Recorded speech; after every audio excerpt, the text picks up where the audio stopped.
Welcome back to Later Today. This morning we're talking about the most popular form of plastic surgery in the U.S., liposuction. It's estimated that more than 172,000 liposuction procedures are performed each year. But despite its popularity, there can be serious complications. We talked to one young woman, Libby Homan, who decided the benefits outweighed the risks. I had been working out 5 days a week, hard, and my thighs were not budging. I had saddlebags that were going nowhere. I was a 10, sometimes an 8, kind of in between there, and now I'm a 6, sometimes an 8, depending on the clothes that I buy. I figured this was the time I would enjoy it most, and if I was going to do it now. I didn't really think of pros or cons, like if something bad, I wasn't thinking something bad could happen. But it could have. In fact, a recent study suggests 1 out of every 5,000 patients who undergo liposuction dies from the procedure. That's a risk 20 times greater than the average surgery. My experience was fine. I mean, I didn't have any complications. It wasn't horrible. I think it's really helped my self-confidence and just my overall thoughts about my whole body image, because I think a lot of people struggle with that, and I'm a lot more comfortable in my own body now. Dr. Jean Loftus is the author of The Smart Woman's Guide to Plastic Surgery, and she's here this morning to explain everything you need to know about liposuction. Good morning, Dr. Loftus. Good morning. So this statistic, 1 death in every 5,000 procedures, is much higher than the death rate for most other kinds of surgery, right? Right, and it's certainly very alarming to plastic surgeons. It's due largely to inexperienced plastic surgeons offering liposuction. One of the most common causes of death with liposuction is penetration of an internal organ with a liposuction rod.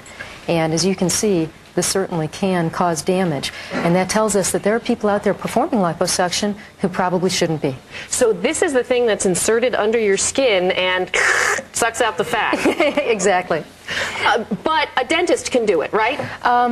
I'm not sure about dentists, but it's legal for any physician in the country to perform just about any procedure they want in most states. And they often do it in their office. Yes, and that's one of the concerns, is that there's not a lot of control over that. And a lot of them have this diploma-looking thing on their wall that says board certified, but don't necessarily be fooled by that. Very much so. It is easy for just about anyone to get a diploma saying they're some sort of plastic surgeon. You can write a check, send it in, and you get a beautiful certificate with little or no training.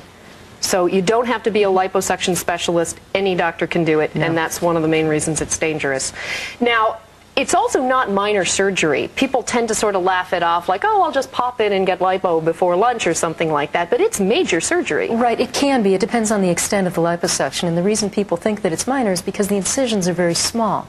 But through those small incisions, we actually sometimes create large wounds, and so it can be very major surgery with some pretty significant complications. Who is a good candidate for liposuction? Well, someone who is generally near their ideal body weight and has an area of trouble, like the saddlebags or the love handles, and they just want to bring them in contour with the rest of the body. That's the best candidate. Well, we have some before and after pictures. Right. You got to have those obligatory before and afters of saddlebags, which refers to the outer thighs, right? Right. And that's a better area for lipo than inner thighs. It is, because the skin is thicker, and in that woman that we just showed, the problem was that she worked out as much as she could. Her thighs were so big. When she bought clothes to fit her waist, her thighs were too tight, and when she bought clothes to fit her thighs, her waist was too loose. All right, we also have, I know you've been begging for the rear view. I don't know if it's of the same person, but no, it's not. What has changed here? Is this also the saddlebags, or is this the backside itself? Both the hips and the saddlebags, and the hips we also call the love handle area. In the left picture, you can see she almost looks like she's got a violin or a cello silhouette. And on the right picture, she's, a little more in contour.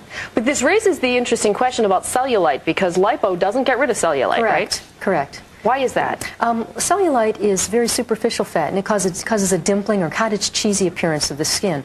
Liposuction is for the deeper fat. It will reduce the volume, but it's not going to affect what the skin looks like.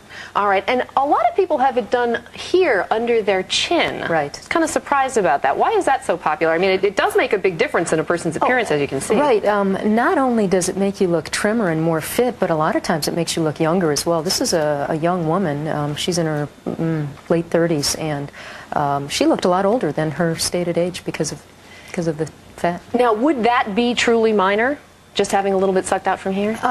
You know, I think the safest thing is to not consider any surgery minor. And if you see a plastic surgeon who considers something minor, you better look out. But, you know, a procedure like that can be done in a half an hour, and you can go home immediately and back to work in a couple of days. Is liposuction painful? It depends. I've had people back to work in a couple of days. I've had other people after a couple of weeks tell me it's still unpleasant. About 5 to 10 days is the recovery period. And how much does it cost, especially for some of the more major procedures like the saddlebags? You can bet on paying about $1,000 to $1,500 per area. And by area, I mean one area is the abdomen, one area might be both hips or both thighs.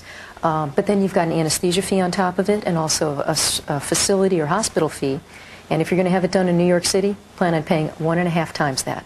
It can add up. As with everything else. Yeah. Now, if you go back to your old lifestyle, do you put the weight back on in those areas? Well, people who tend to gain weight in the same areas as they had liposuction are people who were gaining weight beforehand. So if you're gaining weight, don't have lipo. It's not going to help. You're going to continue to gain weight afterwards. So people who are at a stable body weight for 6 months to a year are going to be the best candidates, and they're most likely to keep it off.